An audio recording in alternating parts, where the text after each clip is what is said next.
এইটা নাকি 18,000 টাকার একটা স্মার্টফোন, 17,999 টাকার এই ডিভাইসটার রিয়ারেও একটা ডিসপ্লে রয়েছে।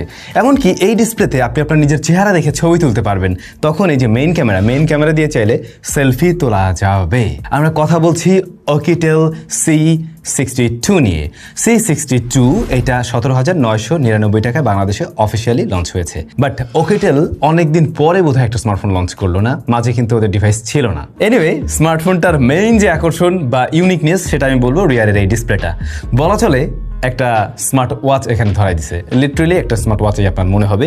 এবং এখান থেকে আপনি ওয়াচ ফেস চেঞ্জ করতে পারবেন, যেটা বলছিলাম যে ক্যামেরায় নিজেকে দেখতে পারবেন, মিউজিক প্লেয়ারকে কন্ট্রোল করা যাবে বা মিউজিক শোনা যাবে, সরাসরি গান শোনা যাবে এখান থেকে বা কন্ট্রোল নেওয়া যাবে। এরকম ইন্টারেস্টিং বেশ কিছু কাজ করা যায় ওইটা দিয়ে। সো ইন্টারেস্টিং কিছু আমরা এরকম কম দামের মধ্যেই দেখছি।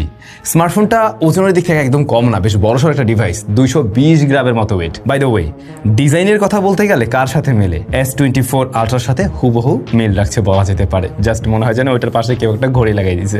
এখন এমনিতে স্মার্টফোনটা বেশ স্টাইলিশ, গুড লুকিং বা ইউনিকনেসে ভরপুর। অর্থাৎ আপনি যদি এটা হাতে নিয়ে হাঁটেন বা ঘুরেন, মানুষজন তাকাই থাকবে ফর শিওর। জিজ্ঞেস করতে বাধ্য হবে এইটা আসলে কোন মডেলের ফোন ভাই। বাই দ্য ওয়ে, এই ফোন কিনবেন কি কিনবেন না সেই ডিসিশন তো আপনারা একটু পরে নেবেন, আমরা রিভিউটা শেষ করি। কিন্তু যদি কেউ নিতে চান অবশ্যই পেয়ে যাবেন রেইনবো গ্যাজেটে উইথ অফিসিয়াল ওয়ারেন্টি।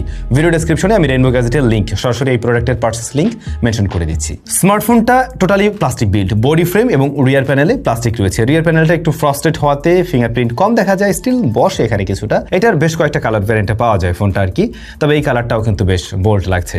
আর এই যে ডিসপ্লে, হ্যাঁ এটা নিয়েই মনে হয় ফার্স্টে কথা বলা উচিত। ডিসপ্লেটার সাইজ 1.81 ইঞ্চ এবং এই ডিসপ্লেতে আমরা হালকা লোয়ার চিন লক্ষ্য করছি। হ্যাঁ, নিচ দিকে চিনটা একটু মোটা লাগবে। এটা সিমেট্রিক্যাল হলে পরে দেখতে আরো সুন্দর লাগতো অবশ্যই, বাট এখন দেখে মানে এই অবস্থায় দেখে বোঝা যাচ্ছে যে এটা একটা লো বাজেট স্মার্ট ওয়াচের মতো ফিল দিচ্ছে আর কি। তবে ডিসপ্লেটার ব্রাইটনেস রয়েছে 450 নিটসের মতো। এই ডিসপ্লেটার টাচ রেসপন্স অত বেশি ভালো না, একটু প্রেশার দিয়ে টাচ করতে হয় ওরকম একটা ব্যাপার, খুব স্মুথ না আর কি। তাছাড়া ইউআইটাও ততটা স্মুথ নয়। এখান থেকে আমরা যে ধরনের কাজগুলো করতে পারবো, ফার্স্ট অফ অল আমরা ক্যামেরায় যেতে পারবো, দ্বিতীয়ত আমরা মিউজিক প্লেয়ারকে কন্ট্রোল করতে পারছি, তৃতীয়ত আমরা এর আবার মানে ওয়াচ ফেসে চলে আসছি। এই সো এটা দিয়ে অনেক আহামরি কাজ করা যাবে না, তবে হ্যাঁ নোটিফিকেশন দেখা যাবে, এমনকি মেসেজ রিড করা যাবে। লাইক আপনি যেখানে দেখছেন এই যে বিকাশের মেসেজ দেখা যাচ্ছে, এরকম মেসেজ বা কোনো নোটিফিকেশন আসলে সেগুলো সরাসরি আপনি এখান থেকেই দেখতে পাবেন। আবার সোয়াইপ ডাউন যদি করেন সেক্ষেত্রে আপনি ব্যাটারি লেভেল, অর্থাৎ স্মার্টফোনটাতে এখন ব্যাটারি কত পার্সেন্ট রয়েছে সেটাও আপনি এখান থেকে দেখতে পাবেন।